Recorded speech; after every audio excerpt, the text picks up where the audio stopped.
Bienvenidos a Bonita Radio. Esto no es un cuento, esta es la verdad. En breves segundos, la periodista Carmen Enita Acevedo estará con ustedes. Bonita Radio está disponible en Facebook, Instagram, X, Spotify, Google Podcast, YouTube, iVoox y iTunes. Agradecemos a nuestros auspiciadores.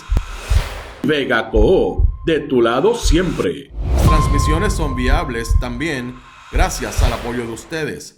Pueden enviar sus donativos accediendo a bonitaradio.net. Allí podrán realizar su aportación a través de PayPal o tarjetas de crédito. También pueden realizar su donativo por ATH Móvil Negocios a la Fundación Periodismo 21.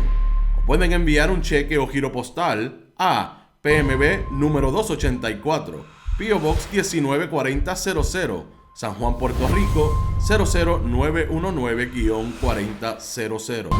Bonita Radio, esto no es un cuento, esta es la verdad.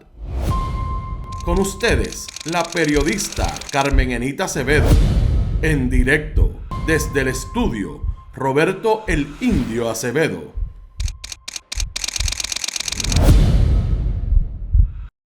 Muy buenos días, Puerto Rico y el mundo. Soy Carmen Enita Acevedo y estamos en otro.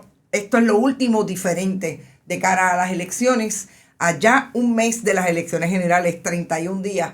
Vamos a hablar con Eva Prado, feminista, abogada, cubre el precinto 3 de San Juan por segunda vez en su carrera política.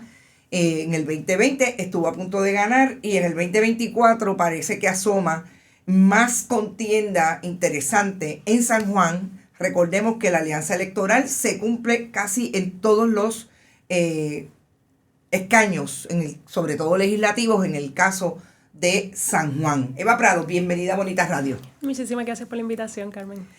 Bueno, corriste en el 2020, corriste y caminaste. Quizás lo primero que quiero preguntarte es ¿cuánto caminaste en el 2020 que has repetido, obviamente, para cumplir con el trabajo que hace un político de cara a las elecciones en el 2024? Bueno, estamos caminando todas las comunidades, la mayor parte, sobre todo aquellas que son más grandes, como es Venus Gardens, Country Club, Villa Andalucía, todos los las urbanizaciones más grandes, obviamente. Sí, todos los residenciales también, que ahora mismo este fin de semana estuvimos en Monteatillo, en El Prado, la próxima semana vamos a estar en Ramos Antonini. El precinto 3 es súper diverso, porque también tienes lo que es el casco urbano de Río Piedras, Santa Rita, Buen Consejo. Hoy mismo vamos a estar visitando Caimito. Capetillo. Y así vamos a tratar de tocar todas las puertas, igual que hicimos en el 2020, siempre, ¿verdad? Una que otra que no podemos necesariamente físicamente llegar, pero siempre también tratamos de hacer algún toque, mandar nuestra correspondencia para que la gente conozca de esta candidatura. Yo creo que el éxito del 2020 que estamos replicando en el 2024 es ese modo más grassroots, como dicen en Estados Unidos, más físico, de tocar puertas, de hablar con la gente, y que no es un modelo solamente de campaña. Ese es el tipo de legisladora que yo quiero ser, una que tiene un contacto más directo con la ciudadanía, porque ese es mi compromiso, de poder estar recurrentemente visitando estas comunidades, porque eso es lo que un representante de distrito tiene que hacer. Cuando me dices que hay unos que no puedes llegar, ¿cuántos residenciales tiene el precinto 3 de San Juan? Bueno, tiene como unos 16 residenciales públicos, es el distrito representativo con más residenciales públicos, y a su vez, pues obviamente con unas comunidades, unas urbanizaciones muy grandes y diversas, como es, por ejemplo, tienes Monteatillo, que es el residencial, pero tienes Monte Carlo, tienes Colinas de Monte Carlo, y Berwyn detrás, que pues es otro tipo de comunidad, pero que muchas también tienen las mismas situaciones en términos de servicios públicos, ¿no? Esa área, sobre todo, tiene el tema de la energía, que si bien por un lado Luma ha encarecido y ha empeorado la situación, estas comunidades como quiera llevan años enfrentando muchos problemas eléctricos, de que se va la luz constantemente, en el caso de Monte Carlo, y esas comunidades se ve el agua también. Así que nada, que hay unas particularidades también, pero que a su vez es bien diverso, con una demografía compleja, con clases sociales muy distintas. Desde tú tienes también lo que le llamamos parcelas Falú, Hill Brothers, que están ahí también con unas necesidades particulares. Y otro tema importante demográfico es que es uno de los precintos con más hogares de adultos mayores. Tiene 2 égidas muy famosas y grandes, que es la Comunidad del Retiro en la 65, y también pues recientemente lo que ha salido la noticia de la égida Leopoldo Figueroa, que ha sido pues noticia por el mal mantenimiento que está recibiendo la égida. Cuando hablas de adultos mayores, te iba a hablar precisamente de Leopoldo Figueroa y de la Comunidad del Retiro. Quizás la más estable es la Comunidad del Retiro, siempre ha tenido una administración bastante, digamos, haciendo el trabajo que tiene que hacer en esa égida, pero es viejísima. Tiene de frente la Comunidad del Retiro una propiedad del municipio de San Juan que fue hasta Carmen Yulín Cruz, quería supuestamente desarrollarla para pacientes de Alzheimer. Los adultos mayores de San Juan son una población y una demografía bien alta y con mucho nivel de pobreza. ¿Hasta dónde llega tu visión de precisamente hacer un trabajo, no solamente con las égidas que son problemáticas desde el punto de vista de las administraciones privatizadas? Saco al Retiro porque la conozco muy bien y sé el trabajo que hacen, pero Leopoldo Figueroa es una crisis ahora mismo, es una crisis con una persona que la administra precisamente del gobierno de turno, el padre de uno de los abogados del Partido Nuevo Progresista y de los que estuvo el Telegram Chat, etcétera, etcétera, Ramón Rosario. ¿Cuál es el proyecto si ganaras la representatividad del precinto 3 para atender esa población? Bueno, yo creo que un elemento fundamental para poder atender esa población empieza también trabajando algo que nos afecta a todos, que es el sistema de salud. Tenemos un sistema de salud que, si bien la reforma todavía pues atiende algunas necesidades de estas poblaciones más vulnerables, no lo hace lo suficiente. Ayer mismo, cuando estaba en Monteatillo, y tú y yo hemos hablado de otro caso que podemos traer, una persona, una joven, porque es una mujer joven de unos 59 años con Parkinson, que no está recibiendo los servicios necesarios. Pues eso es lo mismo que estamos viendo también en el caso de la égida, muchas condiciones que son condiciones muy severas, como puede ser el Alzheimer, y tienes adultos mayores viviendo solos con Alzheimer, y no hay programas que puedan atender esas necesidades, incluso dentro de esta reforma de salud, que pueda responder, porque si bien muchos de estos adultos mayores todavía tienen la capacidad para vivir solos, no los recursos suficientes para poder mantenerse. Entonces, ahí hay un tema,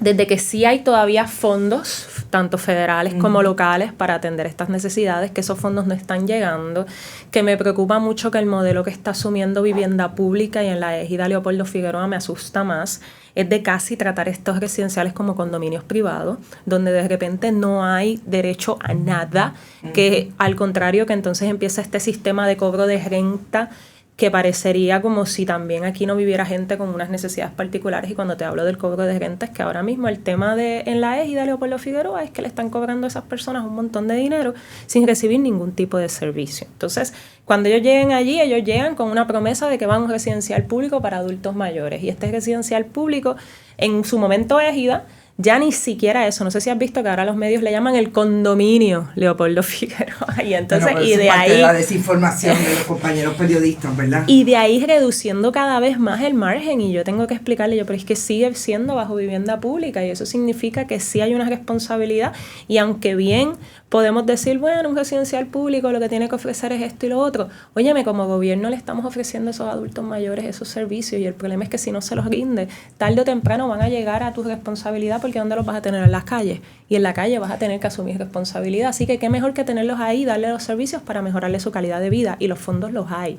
Y yo creo que uno de mis proyectos, y con eso para concluir la pregunta, es fiscalizar más los fondos que se están asignando a todos estos residenciales públicos, incluyendo las ejidas que están bajo la administración tanto de Vivienda Pública como del municipio de San Juan, que es el caso de la Comunidad del Retiro, el que recibe los fondos. Y fiscalizarlo con esa perspectiva de que no es simplemente que existe un administrador que reciba los fondos y brinde unos servicios mínimos de limpieza, que no lo están haciendo, sino que si estamos atendiendo poblaciones especiales con necesidades especiales, tienen que brindárseles servicios para mejorar su calidad de vida. Bueno, con relación al asunto de si es condominio o es égida, nosotros hemos discutido aquí con la ley y precisamente con las comparables, porque las conocemos y buscamos la información, que tiene que ver con que esa ley exige el proyecto de trabajo social, de salud. O sea, los servicios no pueden ser exclusivamente tienes un espacio de vivienda y te cobro vivienda. Así que en ese sentido yo creo que, y la invitación a los colegas periodistas que estudien, porque lo que ha querido el Partido Nuevo Progresista y el secretario de la Vivienda y el saliente de Vivienda Pública es que se desligue como administración que tiene responsabilidad sobre ello, pero eso no es lo que dice la ley por la que reciben los fondos. Claro. Así que en ese sentido la fiscalización es un proyecto. Y fiscalización con objetivos de que se rinda cuenta y que se evalúe ejecutoria. Porque no es solamente decir, el dinero llegó aquí y que ellos me rindan un informe financiero, sino que haya evaluación de si ese servicio está dando resultados y está atendiendo las necesidades, porque lo que estamos viendo es, en estos tocando puertas, la gente diciendo que estas administraciones no están atendiendo sus necesidades. Otro elemento que no quiero que se me olvide y que me parece fundamental en este cuatrenio, que no lo vimos en el anterior, es una mayor visibilidad a la necesidad de proteger a ese cuidador o cuidadora. Y con eso también un constante pedido de esos adultos mayores de más amas de llaves disponibles. Entonces tú tienes dos escenarios. Tú tienes ese adulto mayor, y me lo está pidiendo la ejida Leopoldo Figueroa todo el tiempo, ese adulto mayor que no tiene ningún familiar y que un ama de llaves le pudiera dar ese apoyo que necesita por lo menos unas horas al día para vigilar su situación de salud y de vivienda y de cotidianidad. Y eso es algo que existen ya programas en el municipio de San Juan, existen también fondos para ayudar en ese tipo de proyectos y es fundamental. Otro elemento importante es poder empezar a apoyar a esos cuidadores o cuidadoras que incluso en el mismo, conociendo más de los servicios que brinda la Oficina de la Procuradora de Adultos Mayores, nos dice, mira, hay programas donde se le puede compensar a ese cuidador o cuidadora que quien escoge quién sería tu cuidador sería el adulto mayor, y qué mejor que poder ocupar o utilizar ese familiar que ya está disponible pero que está sacrificándose sin recibir compensación, que eso es lo que vemos en su mayoría, la esposa cuidando al marido, la hija cuidando a la madre. En el caso de que te conté, la de Parkinson, es la madre quien está cuidando a la hija. Y entonces ya eso está ocurriendo sin ninguna compensación económica y llevando a no una, dos personas a más pobreza. Pues eso es otro elemento que podemos trabajar con legislación y con, obviamente yo tengo otras visiones también de cómo atraer más fondos, porque no es hablar y hablar sin pensar en cómo vamos a costear todo eso. Pero esos son proyectos que se necesitan con urgencia para atender a esa población. Cuando hablas de traer más fondos, definitivamente aquí los fondos llegan, sabemos que el problema de fiscalización, ¿dónde están? ¿Te parece que hay un desbalance? ¿A quién toca el legislador, legisladora y el municipio sobre todo, que tendría la posibilidad de ir a buscar específicamente? ¿Hay un desbalance en esa búsqueda? ¿Están dejando fuera algunos programas que pueden estar disponibles para esas necesidades? Definitivamente eso es uno de los grandes problemas que tenemos, ¿verdad? Que no se está aprovechando oportunidades de fondos y hasta fondos asignados que sabemos que no se han estado utilizando de la forma más efectiva posible. Yo creo que también, además de fondos federales, tenemos que empezar a mirar, y esto yo sé que siempre es el nombre, pero nunca se sabe bien qué es la cosa, pero sí hay que mirar a una reforma contributiva que verdaderamente empiece a atender problemas estructurales que tenemos en la asignación de fondos locales, porque la realidad es que no siempre debemos de depender de fondos federales, y no porque tengamos un issue con los fondos federales, claro, políticamente hablando, es que los fondos federales también se asignan con unas agendas en particular, claro, y entonces muchas veces se quedan cortas. Yo, por ejemplo, en el caso que he trabajado por mucho tiempo a víctimas de violencia doméstica, a veces uno quisiera llevar estos apoyos a otro nivel y los fondos federales no están ahí. Entonces, pues sí podemos traer fondos locales, pero entonces tenemos el problema de la deuda, entonces tenemos el problema de la Junta de Control Fiscal, que cada vez que uno presenta un proyecto, una medida, dice dónde está la fuente de fondos. Y la realidad es que si nos vamos a acoplar al esquema de la Junta, no hay dinero. Así Exacto. que, si bien mi compromiso es también enfrentar esa lógica de que no hay dinero de la Junta de Control Fiscal, porque sí lo hay, sí hay que mirar, ¿verdad? Una reforma contributiva que pueda hacer justicia a los trabajadores, que somos los que estamos ahorcados en planes de pago contributivo, pero también poder identificar nuevas fuentes de fondos locales que puedan ayudarnos a atender estas necesidades sin depender siempre de los fondos federales, porque es que los fondos federales no dan para todo. Claro, y se acaban también.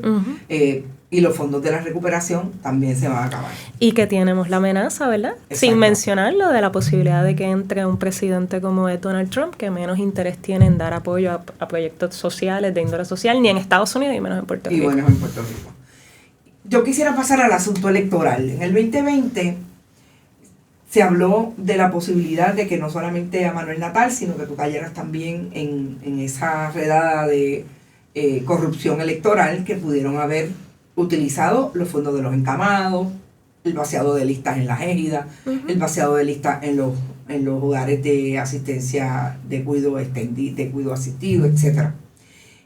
¿Qué estás haciendo diferente para atender esa realidad que ustedes incluso llevaron a los tribunales y sabemos lo que pasó? ¿Tienes los funcionarios? Sí. ¿Cómo está ese esfuerzo que ya es precisamente de la gente que te puede apoyar o no a nivel de la elección? Sí, en esta ocasión sí aprendimos algo y que creo que lo estamos tratando de ejecutar con más tiempo, y es más fiscalización a lo que es el voto adelantado desde sus inicios, desde ese proceso de solicitud, desde ese proceso de... Porque el problema es que el voto adelantado, y han estado tratando como siempre de malinterpretar o de sacar de contexto el tema del voto adelantado, pero el voto adelantado actualmente está lleno de problemas de seguridad, no solamente hacia el fraude electoral, sino también hacia la falta de garantías de que ese elector verdaderamente puede ejercer su derecho al voto. Y entonces eso genera... ¿De cualificación? Sí, genera un sinnúmero de inconvenientes que a la hora de la verdad... Como por ejemplo... Que no lleguen las papeletas a tiempo al elector. Que no lleguen. Así de sencillo. Bueno, que ese elector, claro, acaba de pasar en las primarias, con los dos partidos también, que son los dueños y señores del proceso, porque entonces nos critican a nosotros que somos los partidos nuevos, que no sabemos, que confundimos, pero la realidad es que en las primarias, tanto del PNP o del PPD, vimos los múltiples problemas que enfrenta el voto adelantado sin entrar en lo del fraude. Simplemente todos los descontroles que hay, ni siquiera hay un correo preparado para procesar esas papeletas. Después empiezan a surgir otros asuntos que no sé si nos dé tiempo a entrar, que ahí es que empiezan los problemas, como fue la querella policíaca que se presenta en la primaria del PNP, que no es otra cosa de personas haciéndose pasar por personas autorizadas para recibir sobres con papeletas de electores que habían solicitado el voto adelantado, o sea, un tercero sin autorización buscando esas papeletas a nombre de otras personas. ¿Buscándole en dónde? ¿En el domicilio? En el mismo centro de la Junta Local, en un momento en que no parecía que iba a dar tiempo para que la papeleta llegara a los domicilios por correo, se creó este sistema donde entonces iba a ir supuestamente una junta en balance para llevar esas papeletas, servir como mensajero. Ajá. Y de repente empezó a llegar un tercero a estos, cuando iban a empezar a salir las papeletas bajo este sistema, con representación de ambos grupos, Jennifer y Pierluisi, empezó a llegar un tercero con unas autorizaciones diciendo, no, es que yo soy una persona autorizada por el elector a buscar estos sobres con estas papeletas. Sin balance electoral. Y cuando se averigua y se toca base con alguna de esas electoras, y sin balance electoral, esa electora dice, yo no conozco a esa persona. Así que ahí empiezas a ver los distintos problemas, y ya vimos lo que pasa.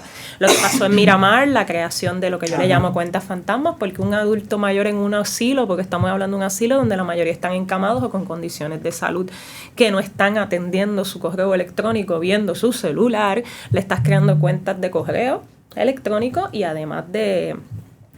Pero ahí, a lo que voy, más fiscalización ese voto adelantado, no confiarnos en que el proceso es así de transparente como que de repente alguien solicitó, porque vimos que un montón de gente no solicitó y salía solicitando. Después vimos el caso de gente que no recibieron las papeletas a tiempo. Después tenemos estos casos de terceros interviniendo de forma fraudulenta. Así que todos esos escenarios los estamos fiscalizando, por eso yo le digo a la gente, incluyendo a nuestros funcionarios o personas disponibles para ser funcionarios, esto no es el 5. Esto empezó ya. Esto empezó ya. Y se lo he dicho también, ¿verdad? Y se lo he expresado a todas estas distintas entidades que defienden el derecho al voto, esto empezó ya. Y si creemos en esa democracia transparente donde verdaderamente sea la persona favorecida por el pueblo quien se siente en esa silla, la fiscalización tiene que empezar desde este mismo momento donde tú, familiar de un adulto mayor que está en una égida, que está en un asilo, verifica si tu padre o tu madre no ha sido partícipe de un proceso que incluso podría ser fraudulento, porque si tu padre y tu madre no tienen capacidad para solicitar algo así y lo estén utilizando, lo están involucrando en un proceso de fraude. Así que ya debes de ir identificando si tienes un familiar en un asilo. En el caso de los funcionarios, que tenemos que tener un equipo a domicilio para que esté las últimas 2 semanas de octubre, que eso es tiempo que no es simplemente un día y más ese equipo que tiene que estar ese 5 de octubre, 5 de noviembre, que es súper importante que estemos listos. Y aquí un llamado al elector, que si bien han demostrado mucha firmeza en aguantar la fila en la Comisión Estatal de Elecciones para inscribirse, activarse o cambiar de dirección, estemos listos también para ese 5 de noviembre, estar con nuestros pantalones cortos, nuestras tenis, porque van a haber también estrategias para tratar de dilatar y tenemos que luchar, porque esta es la manera de poder defender la democracia. Pero si estamos más preparados en el término de que no estamos confiando en un proceso, ya sabemos por dónde van, también sabemos que se van a inventar nuevas estrategias, estamos más encima mirando y ejecutando, pero sin lugar a duda más funcionarios siempre son importantes, y sobre todo que estemos pendientes que ese funcionario lo necesitamos antes del 5. Sabemos lo que está pasando en cuanto a la querella de Pedro Cardona Roy y Manuel Natal en el precinto 1. ¿Qué ha pasado con esa querella, ese policía, ese tercero no conocido? Eso está en proceso, supuestamente, como siempre. Está en investigación, y esto también, ¿verdad?, va a depender mucho, como pasa con todos los delitos en este país, toda la comisión de delitos. La persona querellante tiene que estarle dando seguimiento, porque pues no contamos con los recursos para que incluso dentro de nuestro sistema de policíaco le asignen, o sea, tenemos sobrecargados policías, en otras áreas no tenemos, y eso está en espera de investigación. Sabemos que está en el 6C, pero es algo que tiene que darse continuidad, y entonces pues nada, como estamos ahora en el periodo de unión y nadie quiere hablar de los problemas que hay internos, pues definitivamente no se le ha estado dando el seguimiento que se debería de dar, pero algo así se puede repetir en el precinto 3. En el precinto 3 tuvimos los temas de los carteros, que fueron arrestados por el FBI. Así que estamos muy, muy pendientes, mucho más que antes. No quiere decir de nuevo que no necesitamos el apoyo de todo el mundo, porque esto es un trabajo de todos. Por eso vuelvo, familiar que tenga un papá, mamá, hermano en una égida, en un asilo, busca, averigua qué está pasando. Si tú estás de acuerdo con que vote, acompáñalo en ese proceso, ese día, para que él vote o ella vote como quieren hacerlo. El rol de los familiares es fundamental. Las égidas y los hogares tienen una responsabilidad bien grande si ellos están participando. Incluso legal. Sí, no, ahí voy. Si ellos están participando de un esquema donde estén de alguna manera interviniendo con el derecho al voto de ese elector, sea desde solicitándole sin la autorización debida tanto del elector como de su cuidador, porque muchas de estas personas ya tienen tutela, tienen que hablar con su familiar, sino que estén, peor aún, participando de un esquema donde estén ellos votando por esos adultos mayores, están cometiendo un delito. Y esto también es un esquema de maltrato institucional a estos adultos mayores, y es algo que también se lo hemos advertido a la Procuradora de los Adultos Mayores. Así que esto aquí, el rol debe ser uno más amplio. Los partidos tenemos un lugar, claro, como funcionarios, pero todos también lo tenemos, y hago un llamado a que ese trabajo también lo hagamos desde esa misma perspectiva. Observadores, como es la comisión, que ya está, la Comisión de Derechos Civiles, que ha empezado a reclutar observadores. Si tienes tiempo y quieres participar de la academia, es importante. Sé que el Colegio de Abogados va a estar haciendo sus gestiones, pero aquí, para poder fiscalizar, también necesitamos que todos asumamos esas distintas tareas. Cuando en la elección pasada definitivamente Juan Oscar Morales era el incumbente, ahí están los números que fueron básicamente a 2 minutos, como diríamos, de que pudieras vencer a ese incumbente que venía en los últimos tiempos, sobre todo en los últimos meses, de tratar de establecer que era una voz disidente dentro del Partido Nuevo Progresista, cuando habló de la investigación de la famosa, desde la Comisión de Salud en la Cámara, de la famosa venta de pruebas rápidas en la pandemia. Y como quiera, te pegaste a la posibilidad de ganar.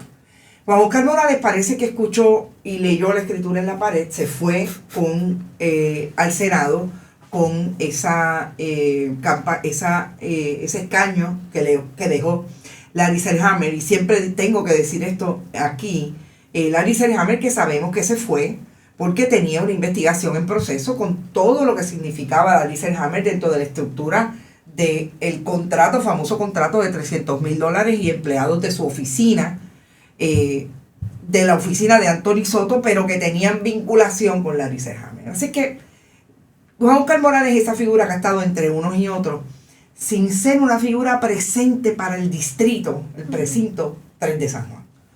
En este momento ya no está Juan Oscar Morales, hay otras divisiones en el Partido Nuevo Progresista y es increíble porque el precinto 3 de San Juan siempre ha sido un precinto de mucha presencia del Partido Nuevo Progresista. Y ya te acercas más y se habla de que es posible que rompa, así como Pedro Cardona Arroyo en el 1, esa historia del Partido Nuevo Progresista. La división de los partidos siempre es importante a la hora de una elección. ¿Te parece que entre esa división y las realidades del precinto hay entonces una gran posibilidad de que te empuje esa candidatura? Totalmente, sobre todo si volvemos al 2020, quiero recordar que nosotros ganamos por más de 1,100 votos el día de la elección. ¿Qué significa eso? Que todas las personas que fueron al colegio, que son las que vimos en la caseta, que son las que se confirmaron que estaban activos para votar, todas esas personas, más de 1,100 votantes por encima de los que apoyaban a Juan Oscar, votaron por mí. Y eso pues ya marca un hito histórico. Fue obviamente luego con el tema del voto adelantado que la elección cambia. Nosotros advertimos también que teníamos evidencia de que había más papeletas que electores, que eso fue un tema que nunca hemos podido lograr que se investigue adecuadamente. Pero esta nueva realidad de que en el 2024, tan reciente como la semana pasada, vemos una encuesta donde nos pone como la candidata favorita por un 3%.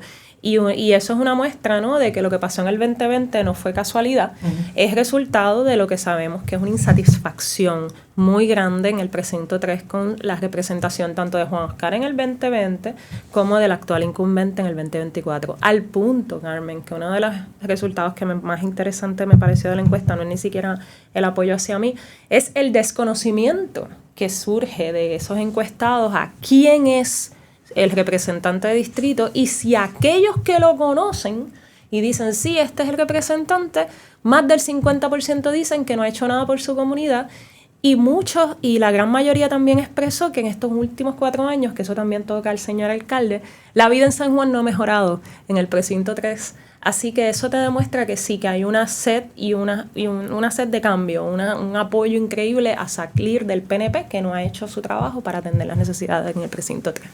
Cuando tú hablas de los 16 residenciales públicos en el precinto 3 y se enfrenta a un desbalance social que siempre ha tenido ese precinto, se traduce en muchas partes de San Juan, pero sobre todo comunidades como Caimito, residenciales como Monteatillo, bien de cerca a comunidades de mucha más afluencia económica, como puede ser Monte Carlo, puede ser...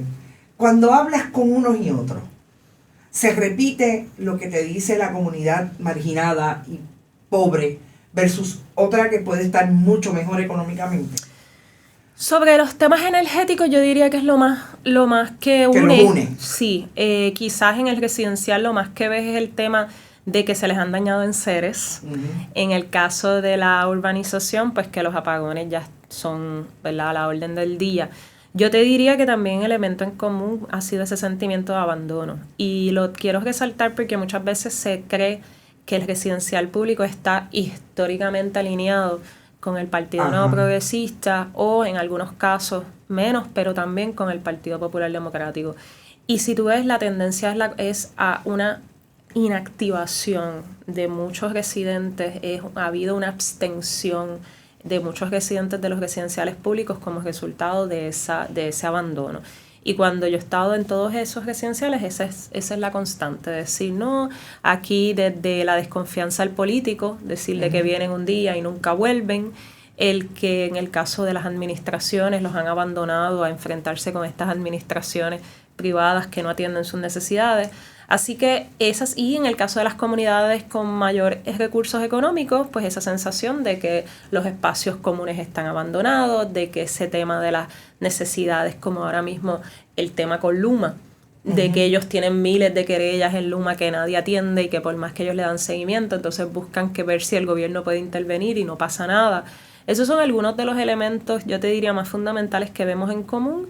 Y yo vuelvo a añadirle el asunto de salud, que no importa no importa si tú estás con tu plan privado o si tú estás bajo reforma, si estás ya en una etapa con unas condiciones de salud más graves, te puedes enfrentar con que no tienes ni los recursos económicos, porque cuando tú tienes cáncer o cuando tú tienes un problema renal, el dinero, o sea, los servicios son carísimos y eso enfrenta una realidad bien dura de enfrentar y que como país no estamos atendiendo. En términos de el apoyo a un recurso también, a un demográfico también que es bien alto en San Juan, que son las mujeres. Las mujeres cuidadoras, las mujeres trabajadoras dobles, triples, más allá del trabajo doméstico que sabemos que no se remunera. También estás mirando, estás viendo que hay un aumento en ese tipo de población en tu precinto. Sobre todo las mujeres que viven solas y las que son cuidadoras. Esa definitivamente es uno de los demográficos más grandes que tenemos en el precinto. Muchas que están pues obviamente buscando cómo mantenerse y el costo de vida las está matando. Yo diría que eso es otro de los elementos y que también tiene mucho que ver con lo energético. Disculpa que vuelva al mismo asunto, pero es que todo está conectado. Yo creo que la gente a veces estamos hablando mucho de que si Luma para esto, y es verdad, el servicio eléctrico es el issue 1 en el precinto 3, lo vivo tanto en el tocar puertas como en la encuesta, que también surgió eso como el issue 1, pero el costo de vida fue el 2. Y eso está totalmente relacionado porque yo le explico a la gente en la misma manera que te aumenta la factura a ti, se la está aumentando al panadero, se la está aumentando al del laboratorio, se la está aumentando al del supermercado. Y entonces ahí, ¿qué hacen cada uno de ellos? Pues buscar resolver el asunto aumentando los costos. Así que todo está conectado y definitivamente el tema del costo de vida está ahogando sobre todo esa mujer trabajadora y sobre todo también esa madre cuidadora, que estamos sobreviviendo con todo lo que tiene que ver, si en el caso de que tengas hijos o incluso cuando vives sola. Todo esto es un tema constante. Nosotros también en el precinto, uno de los issues principales que me topé, yo te diría que a un mes de empezar a caminar, fue el caso de una joven desaparecida que cuando Manuel y yo, estaba con Manuel, tocamos su puerta, me encontré directamente con la madre diciendo: mi hija lleva desaparecido un mes. Y ella esperando que la policía atendiera su situación. Esto fue una noticia que salió en los medios porque la madre llegó hasta a estar en los medios y casualmente el secuestrador, que terminó la joven encontrada su cuerpo muerta, y fue otro caso más dentro de nuestras estadísticas de violencia de género. La madre sabía desde el día 1 quién era. ¿Quién era? Fue el mismo individuo con quien su hija salió de su casa la última vez que la vio. Y ella me lo dijo ahí: yo sé quién es, fue este. Y, ¿verdad? Y resultó que sí, que eventualmente el tipo confesó. Pero el tema de la violencia de género también es un asunto que quiero atender, es un asunto que lo vemos con mucha consistencia, y más cuando tenemos a Río Piedras allí con el recinto universitario, que sabemos que siempre ha sido un espacio lamentablemente de acoso y agresiones sexuales que lo han estado denunciando las estudiantes. Yo como estudiante también fui víctima de acoso sexual en mi momento cuando estudiaba en la UPI. Así que también ese asunto es uno que quiero atender y tanto de una perspectiva preventiva como en una de intervención, porque necesitamos más recursos de la policía para atender este problema. En términos de Río Piedras es un problema histórico, sí. Pero sobre todo desde que Jorge Santini decidió que iba a convertir a Río Piedras en un espacio para grandes grupos de desarrolladores, incluso Carlos Pesquera, que tiene muchísimas propiedades allí, no pasa nada en Río Piedras. El casco, el paseo de Diego.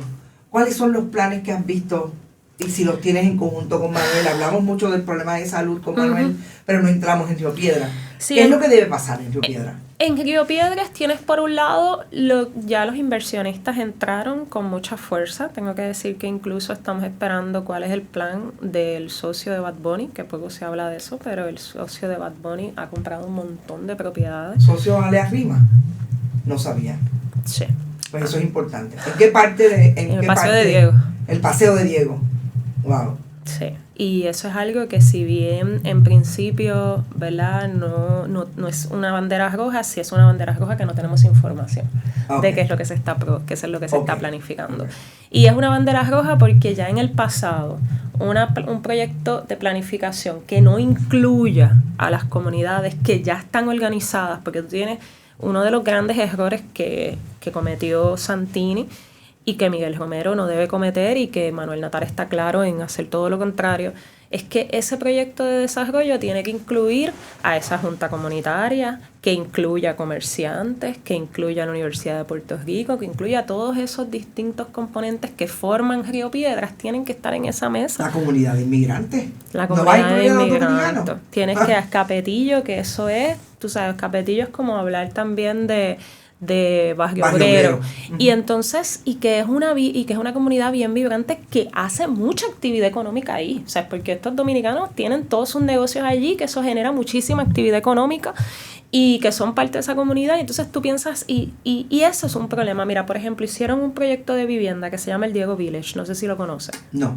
Pues hicieron ese proyecto de vivienda con fondos federales, y el municipio celebrando que tiene ese proyecto, y ese proyecto de planificación, como no incluyó a la comunidad en ese proceso, la entrada está justo en el Paseo de Diego. Pues la entrada del edificio, en vez de dar al Paseo de Diego, porque eso podía ayudar a generar más actividad económica, le da la espalda al Paseo de Diego. Ah, ok. Wow. Y eso son cosas elementales, claro. Carmen Enid, que una conversación con los residentes hubiera, y con esa junta comunitaria lo hubieran atendido desde el inicio. Esas cosas tan básicas que a veces uno da por sentado, pues es uno de los problemas de tu planificar pensando desde acá lo que tú crees que es bueno, sin contar con la gente que vive allí, que te puede decir incluso esto funciona, esto no funciona. Así que ¿cómo yo veo ese proceso de desarrollo? Primero, contemplar esas comunidades que ya están ahí, que ya están haciendo cosas. Ya hay un fideicomiso adquiriendo propiedades, poniéndolas a producir, pensando en ese aspecto cultural, que es súper importante, porque Río Piedras es un espacio histórico, con un espacio universitario, con un espacio de inmigrantes brutal, con un tema de vivienda importantísimo, porque ahora mismo también tú tienes una escasez de vivienda para los estudiantes. No está Recicampo, no está Torre Norte. Así que ya eso cuando preguntan, no, que si ha bajado la matrícula, pero imagínate, si esos estudiantes que vienen fuera de San Juan, ¿dónde van a hospedarse a un costo razonable? Y entonces, pues, no solamente el inversionista que estamos mencionando, otros inversionistas han estado comprando edificios, poniéndolos a desarrollar para crear charters, que eso es otro de los problemas que tenemos, una escuela alianza que está allí en la misma avenida. Que hasta los mismos residentes en una reunión comunitaria que yo estuve le preguntaron, ¿y a qué población usted quiere atender? Porque aquí los niños ya van a unas escuelas, ya están yendo, ya hay varias escuelas atendiendo las necesidades de esos jóvenes, ustedes van a traer de otro lugar. Pero ahí volvemos, planificación sin contar con esa junta comunitaria que está ahí. Así que es fundamental que ese proyecto de desarrollo los incluya, y no es una junta pasiva. Ya ellos están los sábados haciendo mercados de Río Piedras, están buscando cómo darle apoyo a ese residente, porque quieren que los residentes no se vayan, que es un elemento fundamental para ese desarrollo económico, que tú tengas esa comunidad cautiva allí. Así que hay muchos proyectos ya gestándose, ya hay nuevos jóvenes que han estado montando sus negocios, que es una de las cosas que también quiero. Apoyar ese pequeño y mediano comerciante que confíe en Río Piedras, porque sé que hay una desconfianza, pero que confíe y está dando resultados. La gente está volviendo a visitar, queremos que visiten por más tiempo, queremos que esto sea la constante, pero para eso tiene que haber esa integración, porque si le damos en la espalda, son proyectos que hasta incluso desde una perspectiva económica van a fracasar. ¿Qué pito toca el Centro Sila María Calderón? Bueno, la fundación está ahí. ¿Cómo se integra? Pues fíjate, yo hasta ahora, ¿verdad? No quiero hacer juicios sobre eso porque me falta información en este momento. Yo sé que ellos pues están ahí, han estado también expandiendo sus oficinas. Sé que han estado... ¿Más allá del espacio que ya tenían? Sí. No sabía. Sí, han estado adquiriendo algunas propiedades alrededor. Sigue siendo un espacio, pues obviamente, que supone ser un espacio para el apoderamiento comunitario, hasta donde nosotros sabemos, pero la integración con Río Piedras per se, pues no la he visto tan presente.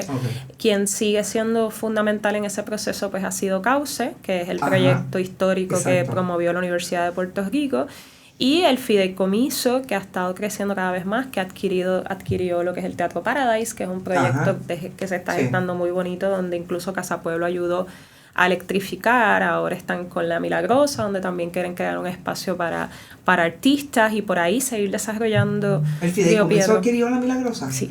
Ah, bueno, eso es una buena noticia. Sí, y ha seguido adquiriendo, claro, y ha seguido adquiriendo espacios con el propósito de pensarse de nuevo en cómo podemos crear ese Río Piedras vivo que todos, porque tampoco podemos pensar necesariamente que el Paseo Diego va a volver a ser el de antes, porque no somos los de antes. Claro, el país es distinto. El país es distinto, pero sí que sea un Paseo Diego y un Río Piedras que atienda precisamente las necesidades de esos residentes y que atraiga nuevos residentes. Y un elemento fundamental, y con esto que no quiero que se quede afuera, la transportación pública. Río Piedras era ese centro de transportación. Si era un centro comercial, era ese centro de transportación donde todo el mundo llegaba para buscar esa guagua pública para conectarse, y eso no es así. Ahora lo más cercano que vemos es Sagrado Corazón, pero si vas para el área de Carolina, si te mueves para la 65 Infantería, es mucho más difícil la transportación. Y ni hablar de que ahora la AMA, para tú poder tomar una AMA, tienes que esperar un montón de rato, no como hace años atrás, que cada 15 minutos pasaba la 1. Y eso es algo que los residentes también me traen, que muchos, tanto Ramos Antonini como Monteatillo, como la misma égida Leopoldo Figueroa, la falta de transportación efectiva es fundamental, y cuando tocas Capetillo, ellos te dicen, yo lo tenía ahí, yo lo tenía ahí, y eso definitivamente me lo han escrito hasta por texto. Me dicen, bueno, ¿cómo vamos a activar nuevamente ese corral? ¿Cómo vamos a volver a tener ese centro de transportación pública en Río Piedras? Eso es fundamental.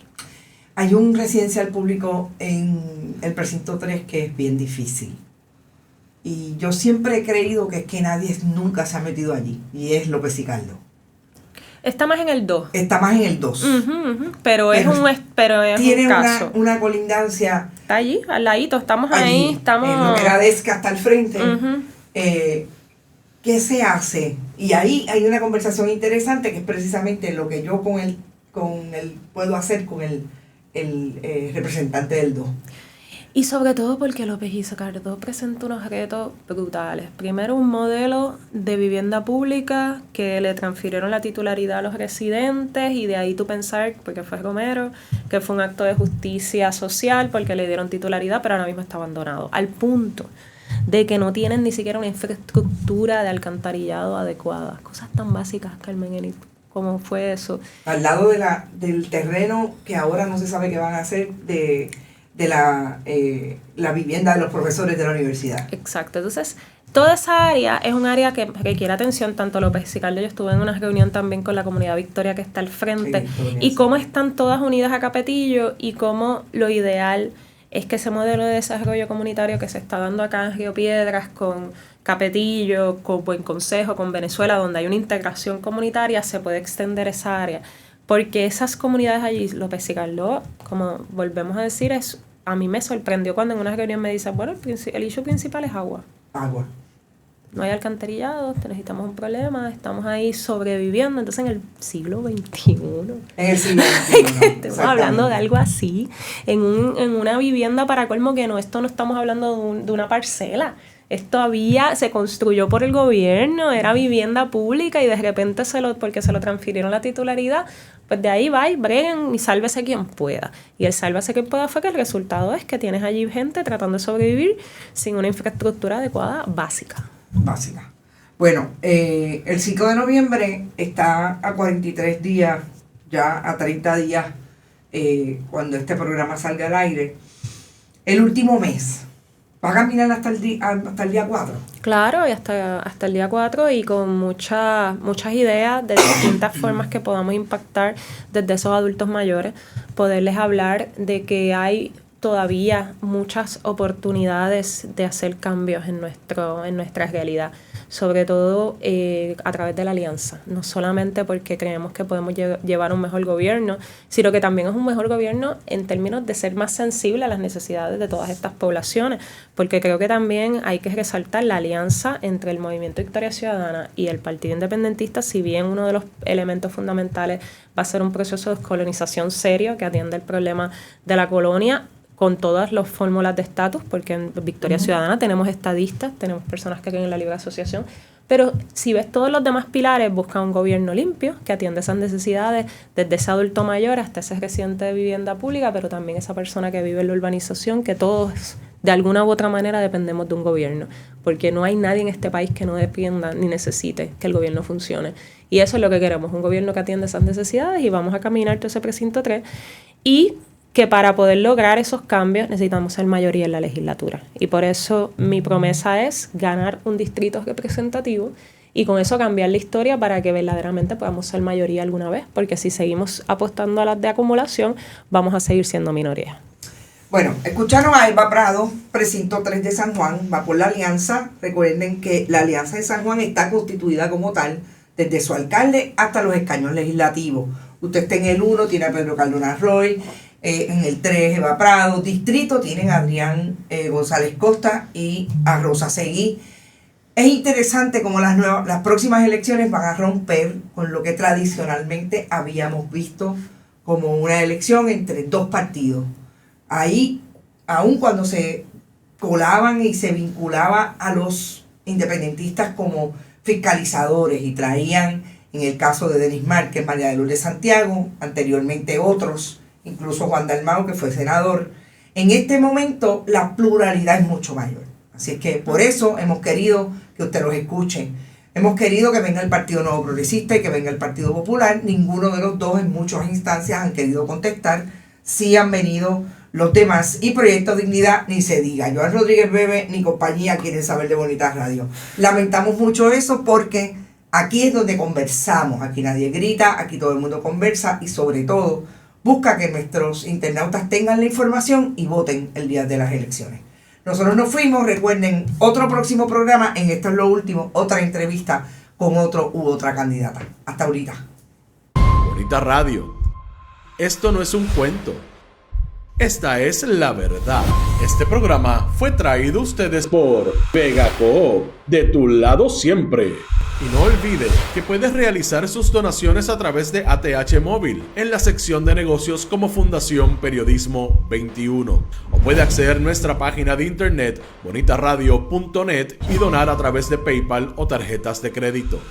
También puede enviar cheques o giros postales a nombre de la Fundación Periodismo Siglo XXI, PMB 284, P.O. Box 194000, San Juan, Puerto Rico 00919-4000. Bonita Radio, esto no es un cuento, esta es la verdad.